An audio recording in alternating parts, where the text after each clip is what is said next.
Hello പ്രിയ കൂട്ടുകാരെ, അസ്സലാമു അലൈക്കും വറഹ്മത്തുള്ളാഹ്. നമ്മളിന്ന് 5ാം ക്ലാസ്സിന്റെ കിതാബു തജ്വീദിലെ അദ്ദർസു ഹാമിസ് 5ാമത്തെ പാഠം അൽ മഹാരിജുർ റഈസിയ്യ, പ്രധാനപ്പെട്ട മഹ്റജുകളാണ് നമ്മൾ ഈ പാഠഭാഗത്തില് മനസ്സിലാക്കുന്നത്. എന്താണ് മഹ്റജുകള്? അക്ഷരങ്ങൾ പുറപ്പെടുന്ന സ്ഥാനങ്ങൾ, അതാണ് മഹ്റജുകള്. നമ്മൾ ശരിയായ ഉച്ചാരണം ഉസ്താദുമാരിൽ നിന്ന് കേട്ടു പഠിക്കണം. അതോടൊപ്പം അക്ഷരങ്ങൾ പുറപ്പെടുന്ന സ്ഥാനങ്ങളും മനസ്സിലാക്കണം. അറബി ഭാഷയിലുള്ള ഖുർആൻ തെറ്റുകൂടാതെ പാരായണം സാധ്യമാവണമെങ്കിൽ അക്ഷരങ്ങൾ അവയുടെ ശരിയായ ശബ്ദത്തിൽ കൃത്യമായി ഉച്ചരിക്കണം. അപ്പോഴാണ് പാരായണം ശരിയാവുകയുള്ളൂ. അറബി അക്ഷരങ്ങൾ ഉത്ഭവിക്കുന്ന സ്ഥാനങ്ങൾ പ്രധാനമായും 5 അവക്ക് മഹാരിജു റഈസിയ്യ എന്നാണ് പറയുന്നത്. അറബി അക്ഷരങ്ങൾ ഉത്ഭവിക്കുന്ന സ്ഥാനങ്ങൾക്ക് മഹാരിജു റഈസിയ്യ എന്നാണ് പറയുന്നത്. അവ ഏതൊക്കെയാണെന്ന് നമുക്ക് നോക്കാം. താഴെ നമുക്കൊരു ഫോട്ടോ തന്നിട്ടുണ്ട്. മഹാരിജു റഈസിയ്യ.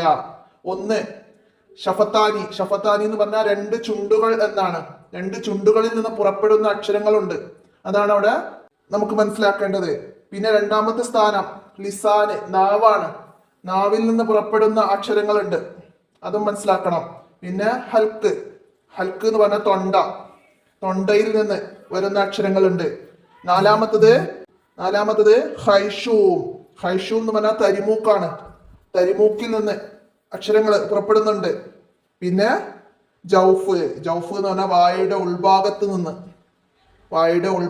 പുറപ്പെടുന്ന അക്ഷരങ്ങൾക്കാണ് ജൗഫ് എന്ന് പറയുന്നത്. അപ്പൊ ഇതൊക്കെ എന്താണ്, അർത്ഥത്തോടു കൂടി മനസ്സിലാക്കി പഠിക്കണം. എന്താണ് ജൗഫ്? വായയുടെ ഉൾഭാഗമാണ് എന്നൊക്കെ നമുക്ക് മാച്ച് ചെയ്യുന്ന രീതിയിൽ, അതായത് ബോക്സും തെരഞ്ഞെടുത്ത് എഴുതാനുള്ള രീതിയിലൊക്കെ വരും. അപ്പൊ 2 ചുണ്ടുകൾ എന്നതിന്റെ അറബി എന്താണ്? ഷഫത്താനി. അങ്ങനെയൊക്കെ നമ്മൾ മനസ്സിലാക്കി പഠിക്കണം. ഇത്രയാണ് പാഠഭാഗത്തില്. ഇനി ഇതിന്റെ തദ്രിഭാഗത്തിൽ നമുക്ക് എന്താണ്, അറബി അക്ഷരങ്ങൾ 28 അക്ഷരങ്ങളാണ് അറബിയിൽ. ആ 28 അക്ഷരങ്ങള് ഓർഡറിൽ അവിടെ ഓരോ ബോക്സിലേക്ക് നമുക്ക് എഴുതണം. അവിടെ അലിഫ്, ബാ, താ തന്നിട്ടുണ്ട്. ഇനി സാ, ജീമ്, ഹ, ഖ, ദാല്, ദാല്, റായി, സായി, സീന്, ഷീന്, സോദ്, ലോദ്, അങ്ങനെ അക്ഷരങ്ങൾ ഇങ്ങനെ എഴുതി അത് നമുക്ക് കംപ്ലീറ്റ് ചെയ്യണം. പിന്നെ താഴെ പ്രധാന ഉത്ഭവസ്ഥാനങ്ങൾ അവിടെ കൊടുത്തിട്ടുള്ള ബലൂണുകളിൽ എഴുതണം. അപ്പൊ നമ്മൾ പഠിച്ചത് പ്രകാരം 1, 2, 3, 4, 5 ബലൂണുകളിൽ ഓർഡറിൽ ആ പേരുകൾ എഴുതി കൊടുക്കാം. 1 ഷഫത്താനി, 2 ലിസാന്, 3 ഹൽക്ക്, 4 ഹൈഷൂ, 5 ജൗഫ്. അങ്ങനെ 5 ബലൂണുകളിൽ നമുക്ക് അതിന്റെ പേര് എഴുതാം. ഇനി അടുത്ത വർക്ക് എന്താണ്? 28 അക്ഷരങ്ങൾക്ക് ഹംസയും സുക്കൂനും ചേർത്ത് പറഞ്ഞു നോക്കാനാണ്. അതായത് അലിഫ് ആണ് ഹംസ. അപ്പൊ നമുക്ക് ബാ തൊട്ടിട്ട് ആ അലിഫ് ചേർത്തിട്ട് അബ്, അത്ത്, അജ്, അസ്, അഹ് അങ്ങനെ പറഞ്ഞു നോക്കാനാണ്. അതോടൊപ്പം അക്ഷരങ്ങളുടെ ഉച്ചാരണ സമയത്ത് ഉപയോഗിക്കുന്ന പ്രധാന സ്ഥാനങ്ങളും, അതായത് ഹംസ എവിടുന്നാണ്, അലിഫ് എവിടുന്നാണ് പുറപ്പെടുന്നത്, അത് ഹൽക്കിൽ നിന്നാണ്. അപ്പൊ അത് അങ്ങനെ ഓരോരോ അക്ഷരങ്ങളുടെ സ്ഥാനങ്ങളും മനസ്സിലാക്കുക. ബാ ചുണ്ടിൽ നിന്നാണ്. വാവ് അതും ചുണ്ടിൽ നിന്നാണ്. അങ്ങനെ നമ്മൾ ഓരോ അക്ഷരങ്ങളും പുറപ്പെടുന്ന സ്ഥാനവും കൂടി മനസ്സിലാക്കണം അങ്ങനെ പറയുമ്പോൾ. അത് എന്നിട്ട് താഴെ ബോക്സിലേക്ക് എഴുതണം. അവിടെ ഷഫത്താനി, ചുണ്ടെന്ന് പുറപ്പെടുന്ന അക്ഷരങ്ങൾ നമ്മൾ ഏതൊക്കെയാണ് ഇപ്പൊ പറഞ്ഞതിൽ നിന്ന് മനസ്സിലായത്? ഷഫത്താനി എന്ന് പറഞ്ഞാൽ ചുണ്ടിൽ നിന്ന് വരുന്നത് ബാ, മീമ്, ഫാ, വാവ്. ഈ 4 അക്ഷരങ്ങളാണ് ചുണ്ടിൽ നിന്ന് പുറപ്പെടുന്നത്. അപ്പൊ 4 കള്ളികളിൽ നമുക്ക് ആ അക്ഷരങ്ങൾ എഴുതാം. ഇനിയാ ഹൽക്ക്. ഹൽക്ക് എന്ന് പറഞ്ഞാൽ തൊണ്ടയാണ്. തൊണ്ടയിൽ നിന്ന് നമുക്ക് ഏതൊക്കെ അക്ഷരങ്ങളാണ് മനസ്സിലായത്? അങ്ങനെ പറഞ്ഞു നോക്കിയപ്പം അബ്, അങ്ങനെ പറയുമ്പോ ഹംസ, ഹ,